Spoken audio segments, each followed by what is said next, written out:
Hey everyone, I'm Tranisha Marie, owner of TMarieInnovations, a business development and credit consultant.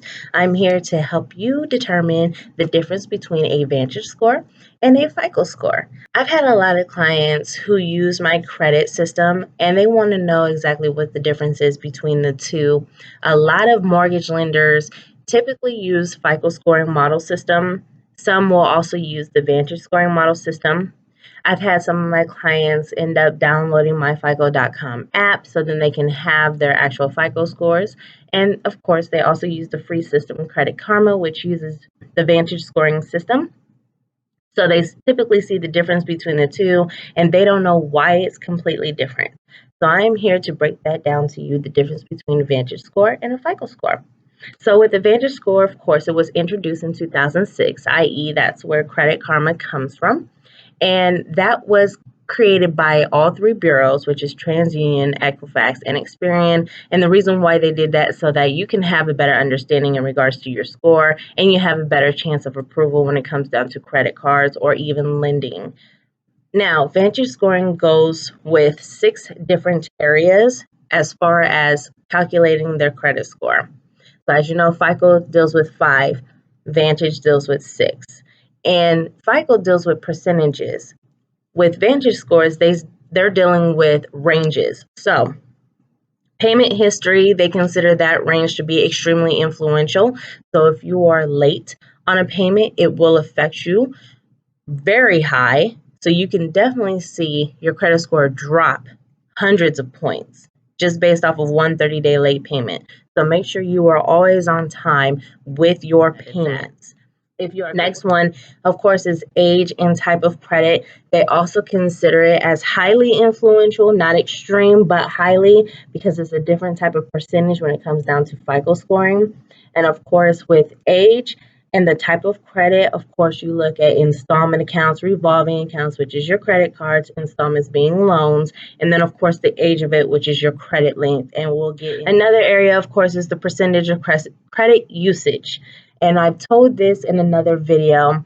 If you go back, do not use no more than 30% of your credit usage because you will see a drop in your score. And both Vantage scoring and FICO scoring typically look at that to see how you're handling responsibility of credit usage when it comes down to your credit cards. So go back and look at that video. I'll put it up here as a suggestion so that you're able to. It also looks at your total debt balances. As far as loans, student loans, credit card balances, car loans, mortgage loans, line of credit, anything like that that you would consider a loan. And yes, credit cards are considered a loan. So you want to make sure that you keep those type of balances low. If you are paying on a mortgage loan, car loan, or a line of credit, make sure you're paying those balances monthly like they ask. I typically try to have my clients pay just a little bit more because that little bit would go towards your principal balance and not your interest balance. Another one, of course, is recent credit behavior and inquiries.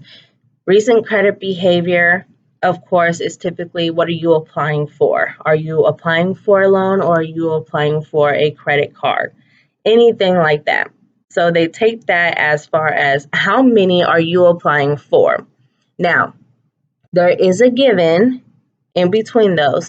If you apply for 5 different types of car loans within the matter of those 14-day period, you are able to have that as one set inquiry. But if you're going to different car lots within different days, you're going to see numerous inquiries on your credit report based off of the day time frame.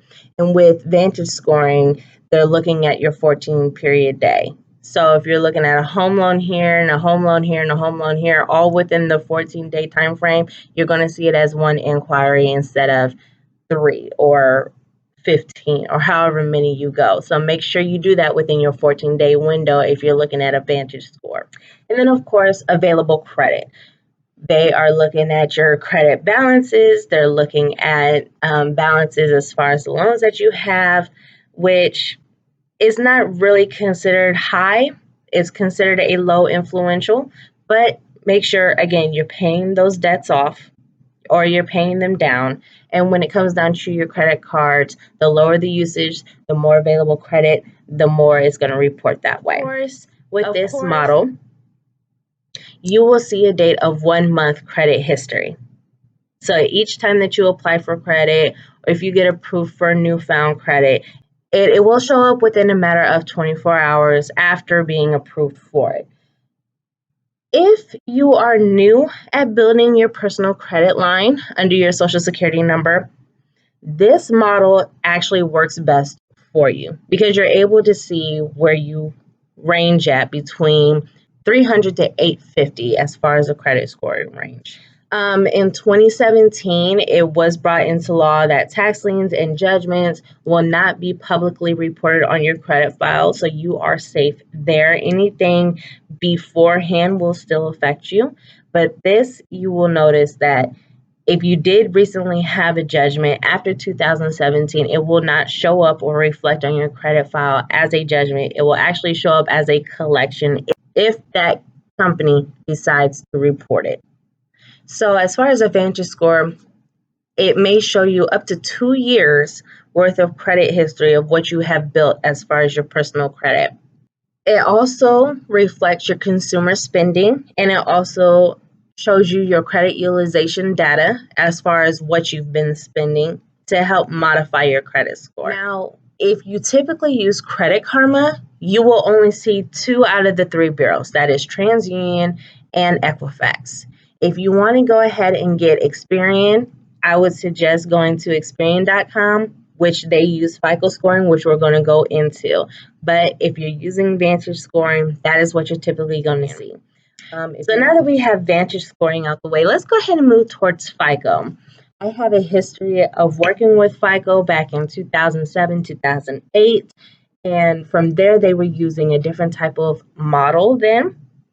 And you will see that they have started using what's called FICO Score 9, which is still typically new. They are still working on that. And with this one, they're actually looking in 2 years worth of credit history instead of all the way back from when you started. So your FICO score will typically look lower than it would with the FICO Scoring Model 8 or FICO Scoring Model 5 due to that factor. Something else that has also been transmitted, if you work with me on credit, medical bills will not be placed on your credit file in the scoring modules 8 and 9 because that's in violation of the HIPAA laws. That's the reason why FICO 8 came out. FICO 5, you will notice that you have dealt with medical billing. Well, now that the HIPAA law was presented, that's why FICO 8 and FICO 9 are out here. So if you do have medical bills that still show, contact me and we'll get that settled for you. FICO score. FICO typically means Fair Isaac Corporation. It was introduced in 1989 in order for you to build up credit. And of course, 90% of lenders actually use this scoring model. Okay. Now, unlike Vantage Scoring, FICO Scoring actually goes by 5 typical areas, which is payment history, that is your 35%, amounts owed, 30%, length of credit history, 15%, which I also went into detail about in a video, so go ahead and check that out. New credit, 10%, and credit mix is another 10%. Now, this model relies on 1 or more accounts that has to be open for at least 6 months or longer for them to actually report a score. Vantage Scoring, it takes 24 hours. This one takes 6 months. So back to the inquiries. If you have multiple inquiries with the same status, i.e. auto loan or mortgage loan, within a 45-day period time frame, it will be counted as 1. So if you went out to different car lots, let's say 15 different ones within a matter of 45 days, it will show up as 1 inquiry on your FICO reporting system. Remember, Vantage is 14, FICO is 45 days. So you have a 45-day window to have your credit checked with the same status, meaning auto loan, or if you're out there looking for home loans, it has to be the same status, mortgage lender too. Now with myfico.com, it actually gives you different types of scoring models for you. It will also show you what mortgage lenders will look at, So it will give you a score based off of that model that the mortgage lenders will use. Auto loans, they will also give you a separate score for that. If you're looking to get some type of insurance, they have a separate FICO score for that. So it actually breaks it down based off of the scoring modules and what credit lenders will see. And just like what I said, it provides all three credit scores from all three credit bureaus. It is about $50 a month. So I highly recommend getting myfico.com because of the fact that it gives you all three scores and you're able to see FICO scores, and you're also able to see different types of scoring models and what each lender will see. With the Vantage Score, you're able to see with Credit Karma just Equifax and TransUnion. So you're able to see how a Vantage Score calculates as well. So I also have Credit Karma, but I also have myfico.com. So I would suggest getting both so then you're able to see how the calculations work. So I hope I gave you enough information and a little bit of background history in regards to both the Vantage Score and FICO Score. Go ahead and comment on this video what you would like to see more of, or comment as far as the next video I should be putting out. And I'm Trinisha Marie. Again, this is TMarieInnovations. Have a great day.